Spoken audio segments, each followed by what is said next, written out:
Hey everybody, Carl here. Welcome back to Trails from Zero, where in the previous episode we got a tip from Jona that he has info, but we need to help fight Kitty, so we're gonna hack her. We need a terminal, it's in the Geofront. We've just managed to get there, defeat the final boss before the big terminal room. Let's dive right back into it. Is this it, Dio? Yes, this is Control Terminal 3. Our plan is to hack into the net from 2 points. Control Terminal 8, which Jona has appropriated, and this terminal. I think I understand. Should I call Jona now? Yes, if you would. Since Ellie and Randy may try to contact us, call Jona on my Enigma instead. Will do. Lloyd took Tio's Enigma.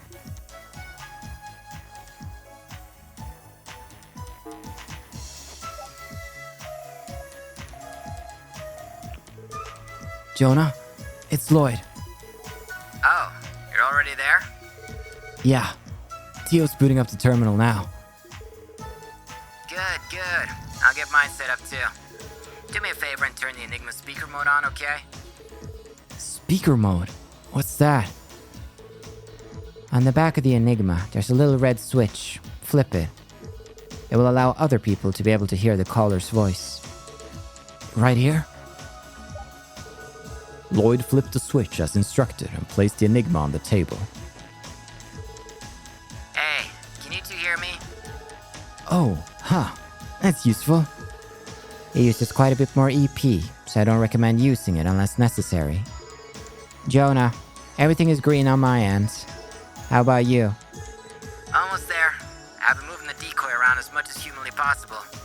I'll let you know if Kitty shows up. Just keep your fingers on the keyboard. Affirmative. We will stand by until you give the signal. Cool. Don't let me down, Tio. So does that mean we're all done setting up? Yes. All we need now is Jona's signal. Once I start hacking, you can leave everything to me. Do you see why I initially chose to go alone now? Yeah, I do. But still, the journey here wasn't exactly the easiest thing in the world. So I'm glad I decided to tag along. This is bad. I'm terrible with awkward silences. Oh, that's right. Mishi, wasn't it? You know, that character you like so much, you've even got a keychain of him on your Enigma.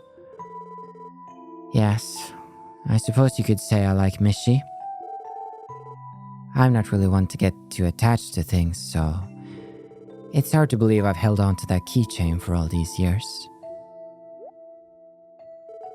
Years? So you didn't buy it when you came to Crossbell? I assumed you did, since it's practically Crossbell's mascot. No, this was a gift. From Guy, 5 years ago. What? My reaction too. Guy Bannings. He was your brother, right?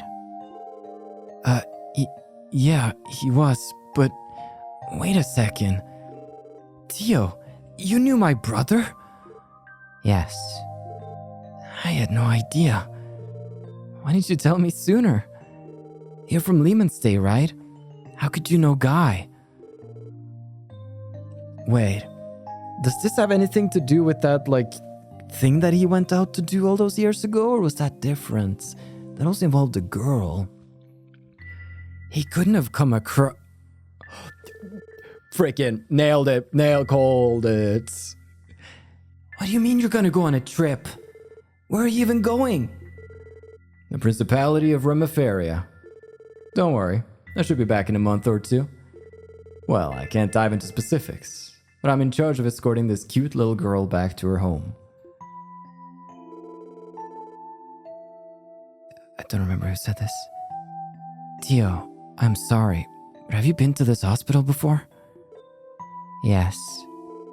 It was about 6 years ago. I did not intend to keep it a secret from all of you. I apologize. No way. That was you? Yes. I was only 9 years old at the time. Guy was the one who escorted me back to my home in Remiferia. Remiferia? That's where you're from? Not Lehman? That is correct. To be honest, though, it does not especially feel like home to me. By now, I have all but abandoned it. Tio? What about your parents? I believe they are fine, but I cannot say for sure. Ever since I left 3 years ago, I have received few letters from them. At age 5, I went missing for a period of time. Guy was the one who rescued me. After that, I was hospitalized at St. Ursula for over half a year. Once I finally recovered, Guy insisted on escorting me to my home. I had no idea. But if you were escorted back home, why'd you leave again? Lloyd, you know I'm a bit different from regular people, right? Tio, don't say that. It's the truth. You know it is. My sensory reception is orders of magnitude higher than any normal person. The faint sounds an average ear finds impossible to pick up. The flow of orbal waves no ordinary person could ever perceive. The presence of elements that go undetected by the public at large. Even people's emotions and the beat of their hearts. When I attended Sunday school, I was always alone. The things the neighborhood children saw and what I saw were worlds apart. I wasn't oblivious to their prying eyes and their whispered conversations about me. I know my parents loved me, but everyone has their limits. The atmosphere at home just grew more and more tense. That is when I began to realize that it would have been better if I never came home at all. Before I knew it, I found myself buying a ticket and boarding a train. A train heading to the only place I could think to go, Crossbell. I get it. You wanted to see my brother again, didn't you? I think that was the reason, yes. When he bought me that keychain as a gift, Guy told me this. Don't worry, Tio. I know you can find happiness. And if you ever have trouble finding it, just give me a call. We can figure out whatever's making you sad and kick its butt. Together. Yeah, that definitely sounds like something that Guy would say. But around that time, he...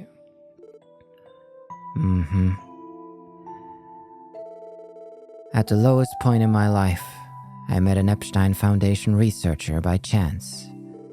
He saw potential in my enhanced sensory reception and recruited me for an orbal staff development team that the Foundation had just launched.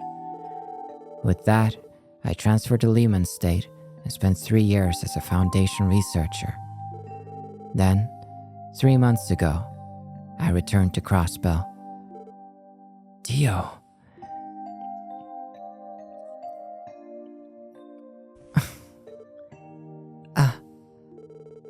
I'm so sorry. It's not fair that my dummy of a brother left us like he did. Not honoring his promise to a girl? That's not like him at all. Lloyd.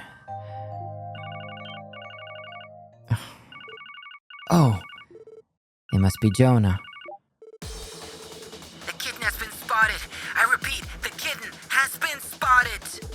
Just now, I noticed her nibbling on the bait I threw out. I'm about to corner her. Just give me all the support you can muster. Understood. I guess I'm just along for the ride. Tio, don't push yourself too much, alright? Roger. No need to worry.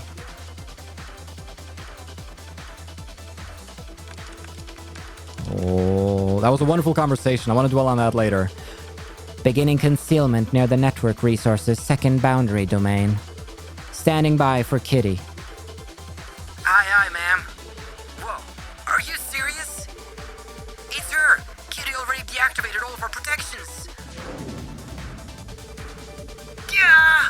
You know how tedious it was to prepare that bait? And now it's all... I don't believe this! How can one person do all of this? Settle down, Jona. She's likely trying to use all her processing power to brute force her way through. Please focus. Stay 2 steps ahead and lead her toward my domain. Damn it, I'm not a machine. She's passing through Control Terminal 4, Control Terminal 17, City Hall's main terminal. Here, I've got her at Control Terminal 25. She's entered your domain, Tio. Affirmative. So this is your arch rival. She's fast. Extremely fast. Activating Aeon system. Initializing parallel processing.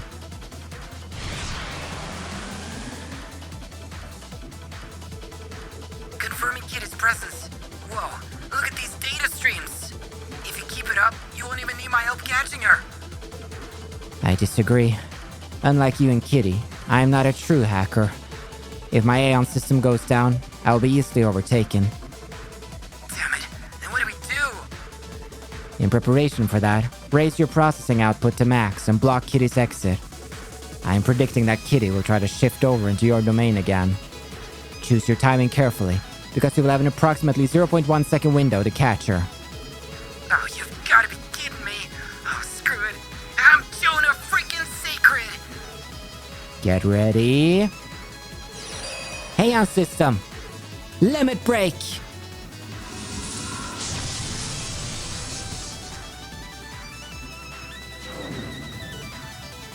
Now.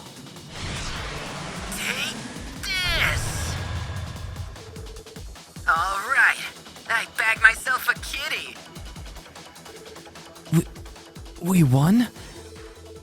Yes, it looks that way. Tio, are you okay? I will be in a minute. Increasing the Aeon system's processing power that much.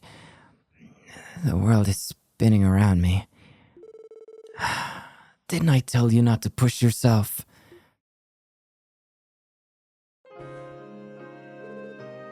Lloyd? Hey, Tio. That promise my brother made to you. I'll keep it for him. Huh? And if you ever have trouble finding it, just give me a call. We can figure out whatever's making you sad and kick its butt, together. No doubt about it, my brother was amazing. He was so strong, so confident, and so quick to take action. I still have a long way to go to catch up to him. But I'll put every ounce of effort I can into getting there. I'll become the kind of man that can keep his promise to you. So, what do you say? How mysterious. Come again? You and Guy are almost nothing alike, but at the same time, you two remind me so strongly of each other. The way your spirit shines, the way you look ahead with confidence. I remind you of Guy? In a lot of ways, yes. But, of course, you are your own person. You are who you are, Lloyd. You can't ever become Guy, nor should you try to. I would think you would know that better than anyone. Yeah. That aside, if you're gonna make me a promise, though, I would like you to promise me something else. What do you mean? You don't need to make it right here and now. I do not simply want you to take over Guy's promise. I want you to make one all your own. Whatever you come up with will be perfect, I'm sure. Tio. And in case you have forgotten, I am not a child. so I don't want to be someone who's simply protected all the time. After all, I am a member of the SSS too, aren't I? You're right. You're exactly right.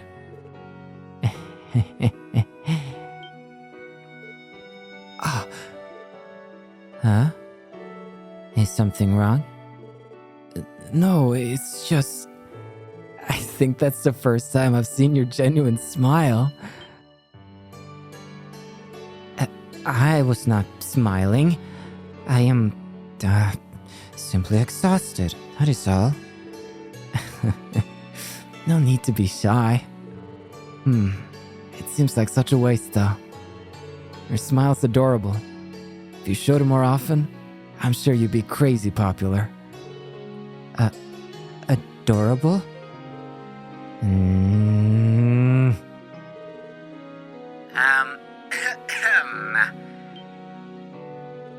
Oh, Jona? How long have you been listening? I think that's the first time I've seen your genuine smile. Somewhere around there. Can't say I was expecting to hear a cheesy line like that today. What's more, you actually got flustered over it. Pfft, what's with that? Spew any more nonsense and I will destroy you with a 40-chain combo in Palm Party. That's not even possible! Wait, actually someone like you might be able to pull that off. That reminds me, Jona. Did you manage to find out who Kitty is? Ha! Who do you think I am? This is the one and only Jona Sacred you're talking to. I managed to figure out her location. I'm sending it to you right now. Huh? Jona, what is this file you attached? And attachments? What the hell are you? The log shouldn't contain anything like this. It was just supposed to uncover her location. We should open it. What? That's...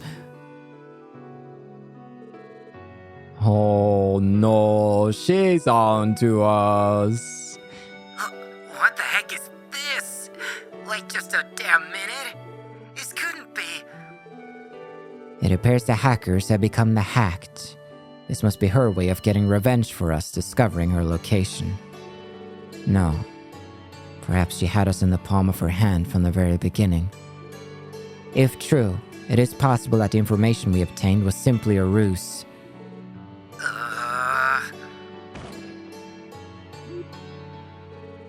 Jona, you okay there? Damn it.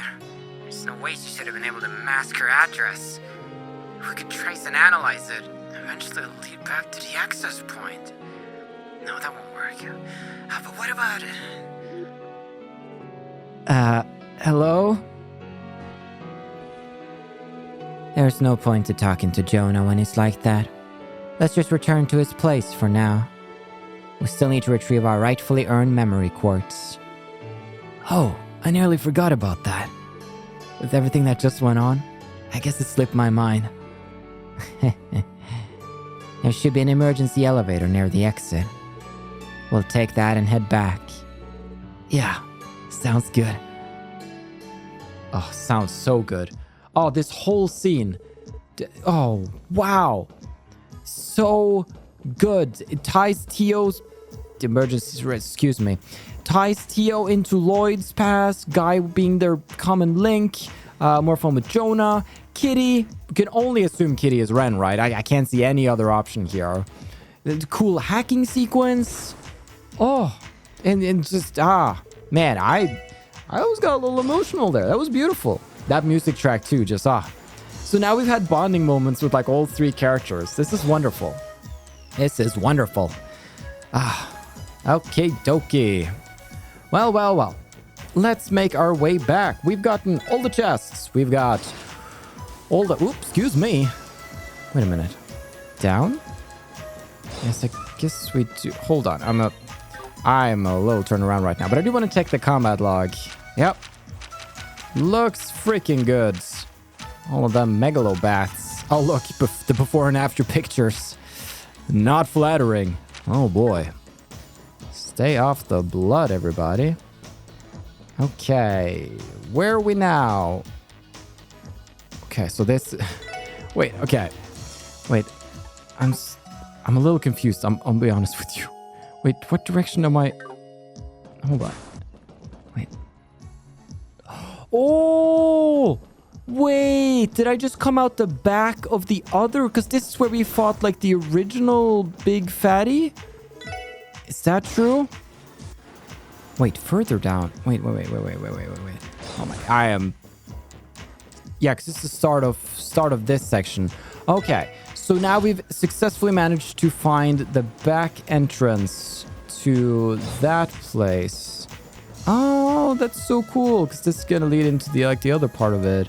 Yeah, here we got like the weak boys too. Yeah, did you say that? Get freaking smoked. We can start killing enemies directly on the field of battle. Because that's what we do. There's probably a better way out. I've probably taken the long way around here. Oh, get wrecked. We're almost leveling up too. Alright, just get me up. Get me out of here. It's too much. It's too much. I think let's just cut to the exit. And freedom. And it's evening time. Make sense? Wow, the sun's already setting? Guess we spent more time in the Geofront than I thought. It seems that way. What's the matter, Tio? Nothing. We should hurry back to Jona and retrieve the memory quartz. I admit, I'm also curious about Kitty's true identity. Me too. Hopefully this will lead us somewhere. Indeed. Rosenberg's studio? Wait a minute. The Rosenberg studio is that doll factory, isn't it? It was near the mountain path, if I remember correctly. Yep, that's the place. When I was analyzing Kitty's location, it led me there. I'm 100% certain. But, why the hell is that freaking doll factory of all places? Is some kind of joke? It certainly is strange. How so? If Kitty is at the studio, like Jona claims, what's so weird about it? Well, currently the orbital network is only functioning within the city and at St. Ursula Medical College. The resort on the other side of the lake, Michelin, is also part of the testing. Oh. You see, because wireless orbital waves are unstable, they're primarily only used for orbital telephones. And since the orbital network is constantly exchanging large amounts of info, it's usually got to be a wired connection. A giant orbital cable runs along the bottom of the lake, connecting St. Ursula and Michelin. But no way would anyone run a connection all the way out to some doll factory in the middle of the mountains. Ugh, damn it. What kind of a sick prank is this?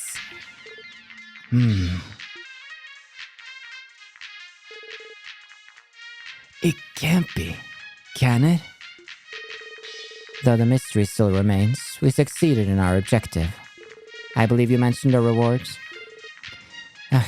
Yeah. None of this would have been possible without your help. Nice. So this is the info you said we'd be interested in. That's right. That contains info on most of Ravache's relationships. I even threw in some info on a couple other related topics for safe measure. Happy now? Wow. I'll say. This information is, indeed, of interest to us. Just so you know, there's nothing super classified or anything on there. It's all stuff that anyone could find out if they dug hard enough.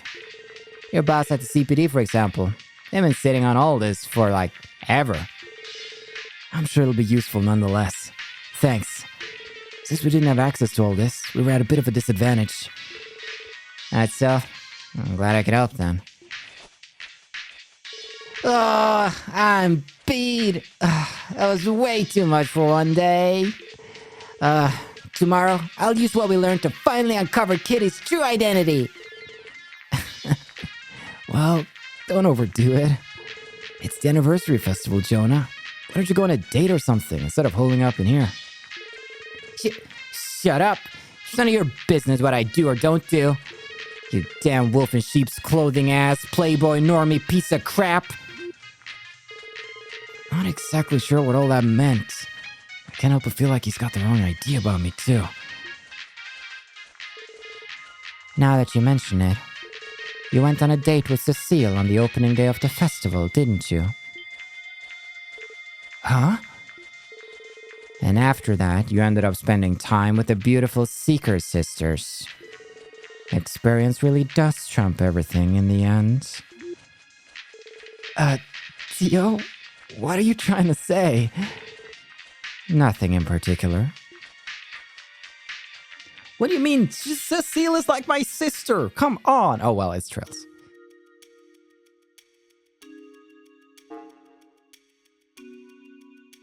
Oh?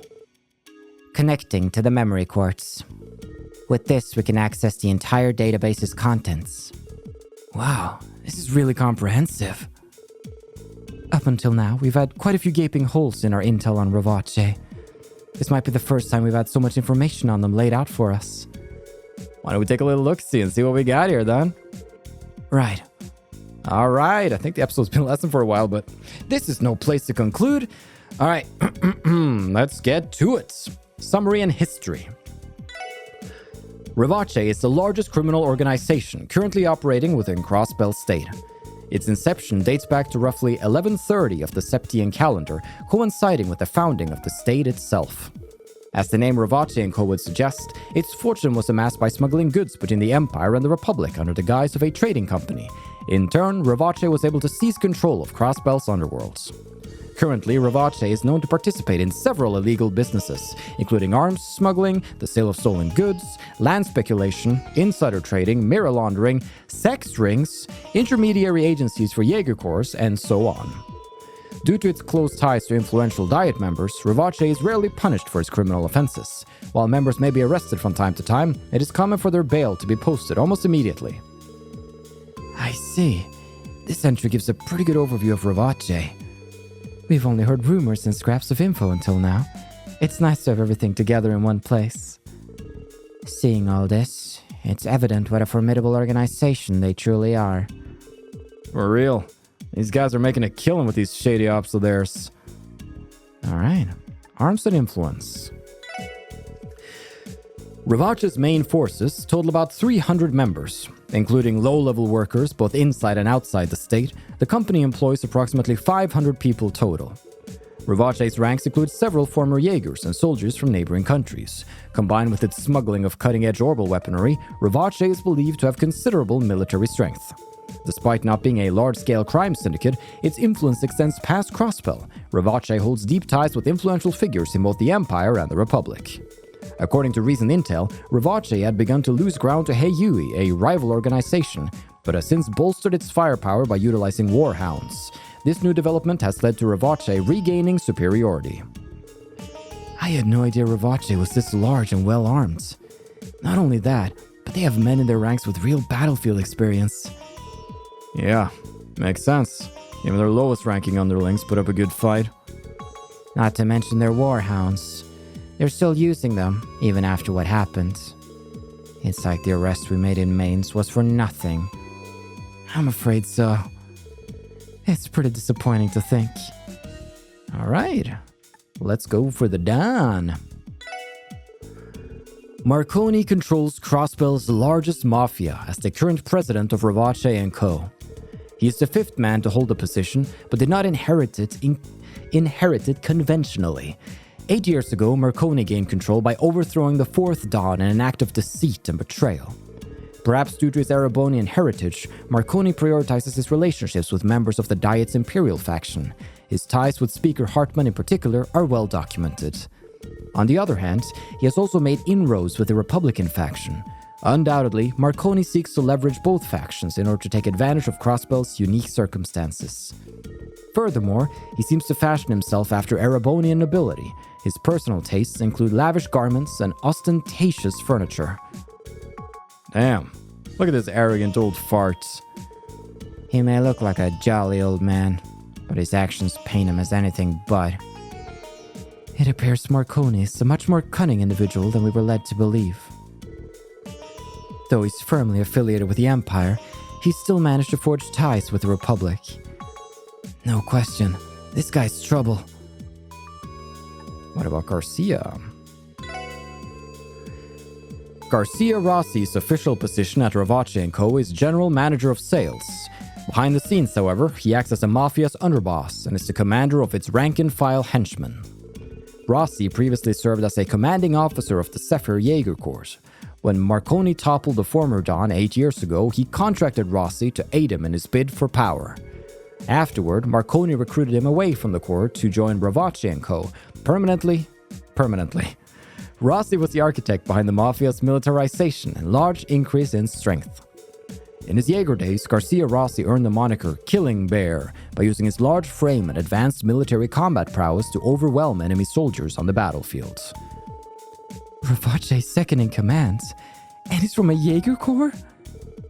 Zephyr. That name sounds familiar to me. Probably because it is one of the 2 strongest corps in all of Western Zemuria. If that guy was a commanding officer of Zephyr, trust me, his strength's no joke. I've actually heard rumors about the Killing Bear before. Didn't realize this was the guy. It makes sense. He practically radiated strength.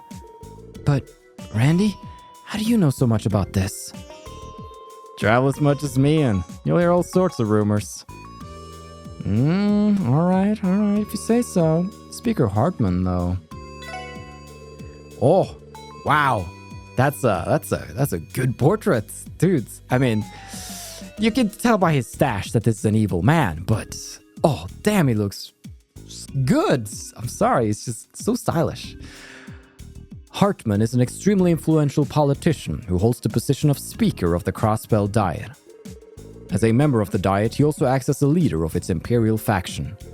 A descendant of Erebonian nobility, Hartman owns a luxurious mansion located at Michelum in the far southern reaches of Crossbell State. He is also considered an old friend of Marconi, the president of Ravache & Co. It's believed Hartman cooperates in the Mafia's various criminal enterprises, including smuggling, mirror laundering, and so on. Furthermore, sources say that Hartman had an unofficial meeting with the Imperial Chancellor, Gileath Osborne, last year in order to demonstrate his domestic and foreign authority. So this is Speaker Hartman. He kind of strikes me as some hoity-toity imperial noble rather than a politician. But did he really manage to get an audience with the Empire's blood and iron Chancellor? Yes, though it was evidently an informal one, Chancellor Osborne did have a meeting with him. It still irks me to hear that he would meet with Speaker Hartman, but completely snub my grandfather. At the time, the whole matter was quite a hot topic in both nations' political spheres. I can't believe I never heard about that. The Blood and Iron Chancellor. He's making a name for himself, all right. I can't help but wonder what the reason behind his visit was. All right, that was some info. All right. Everything was fuzzy up until now, but I'm starting to see the big picture. I agree. Ravache is led by a ruthless yet cunning boss with a former Jaeger commander as his right-hand man. Further, they have strong ties to Speaker Hartman. Not only that, but if the Speaker has ties to the Blood and Iron Chancellor, then it's no wonder the CPD can't do a damn thing about the Mafia. That's true. Wait just a moment. I believe I have discovered concealed data within the memory quartz. Concealed data? Can you pull it up? Hold up. If there was stuff hidden, does that mean that brat is messing with us? Yes, it seems he tried to test whether or not I was able to notice it. His punishment will be long and painful. Well, that aside for now, were you able to recover the data? Yes, I will put the level of difficulty as easy peasy lemon squeezy.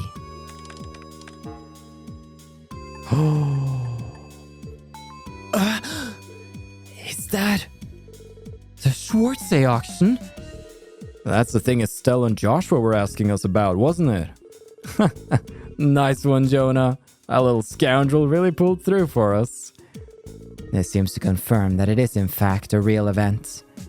And further, that it is connected in some way to Ravache. Yeah, I had a feeling it was more than just a rumor. Alright, should we take a look? The Schwartz auction is an annual event staged by Revache on the final day of the anniversary festival. It's held in the form of a private, largely secret party hosted at Speaker Hartman's mansion in Michelin. Most items up for bid are first-class works of art, such as paintings and jewelry, acquired through theft, bribery, tax evasion, and illegal back channels. Additionally, invites are not limited to just cross-bellons. Nobles and affluent people from across the continent are extended invitations, making the auction function as an off-the-record gathering of Zemuria's high society. The Schwartz auction is a major source of income for Revache. It also provides Speaker Hartman with the ideal place to network with influential figures. Security is solely handled by Revache's forces as well. Entry is prohibited unless a guest possesses a black invitation card engraved with a golden rose. Is this real? Unbelievable. To think that something this massive has been happening every single year. But isn't this strange? Despite being a secret, this information describes it as a large-scale social event. Well, I'm sure the police and mass media are well aware, and are forced to keep their lips sealed about it. Otherwise, there's no way that people wouldn't know about such a huge event. Probably Sergei, right? Exactly.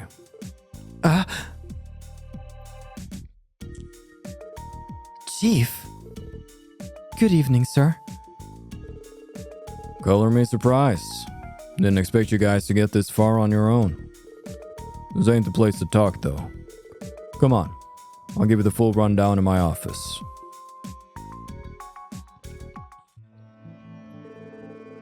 So you admit that all the information in those files is accurate?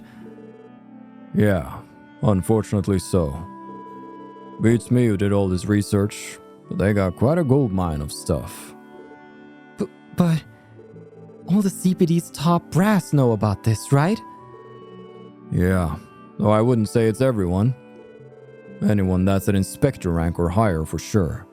The entire First Division too. Hell, even Arios and the Bracer Guild have probably known all about it for a while now. Yeah, that means this is another barrier standing in our way. Oh, yeah. An extraordinarily huge one.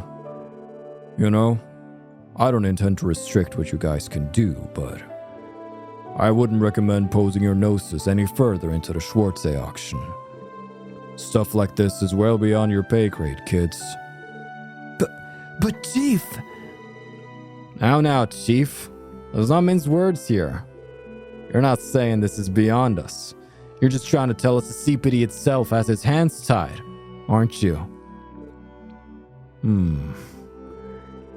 Considering all the influential figures invited, and the fact that Speaker Hartman is the host of the entire gathering, the auction is practically untouchable. Yet the citizenry is not in imminent danger. The Bracer Guild cannot act either. So it seems there is nothing anyone can do. But we can't just... Calm down. You aren't the only frustrated person here. Trust me. Think about the First Division, grinding their teeth every year, powerless to do anything.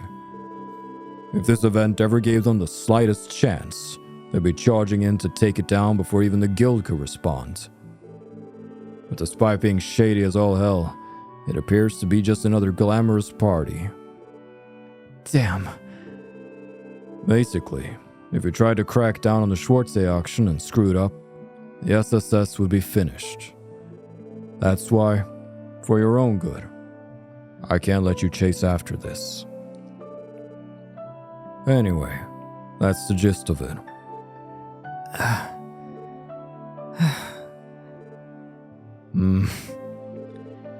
How frustrating.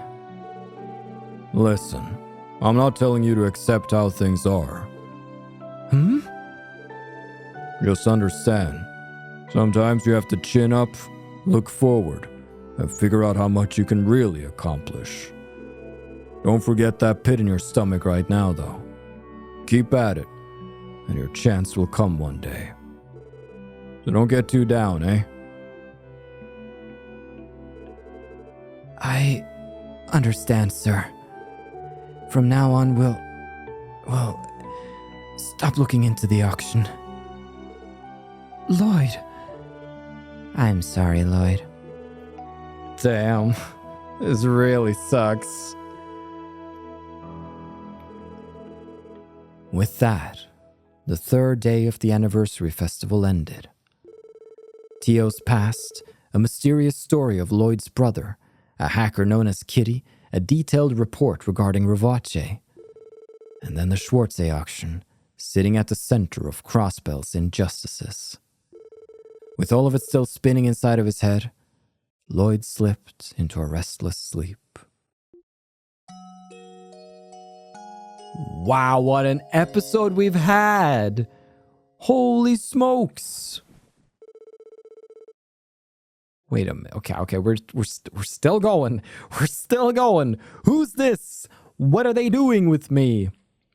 This could be anybody, anywhere, anytime. Hello? Wake up! Come on, man. You're sleeping like a log here.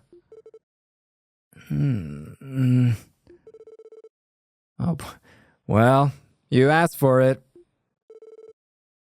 Hey, wake up already! Okay. What the?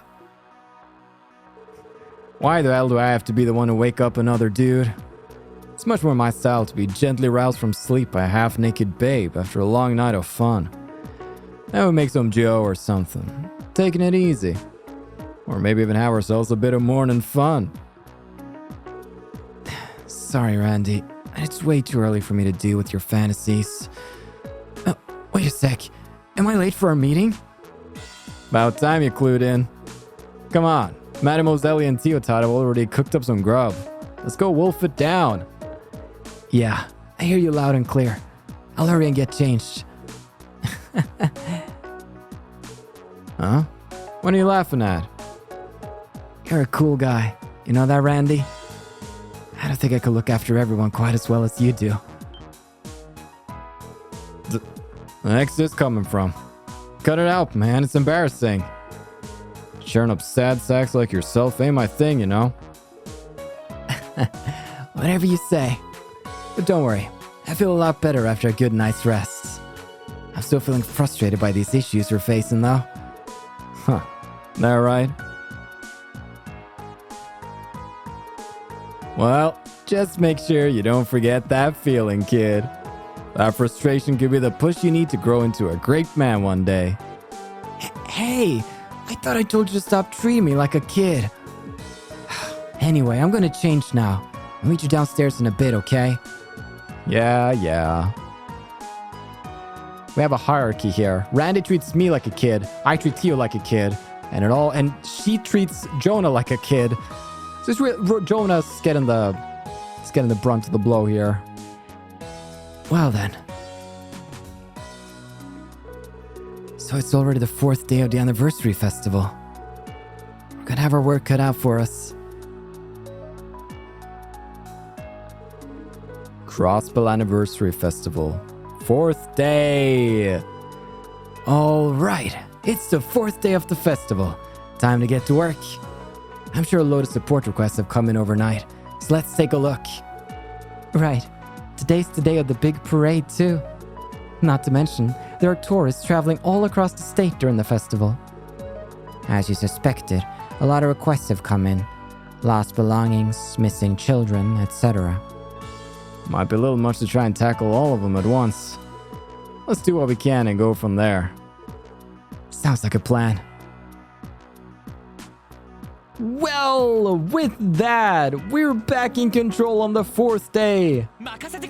And we're back in charge of Lloyd and the full gang. But this is going to be where we cut it for today. I hope you've enjoyed. There's been so many cool events lately, and I look forward to diving into more.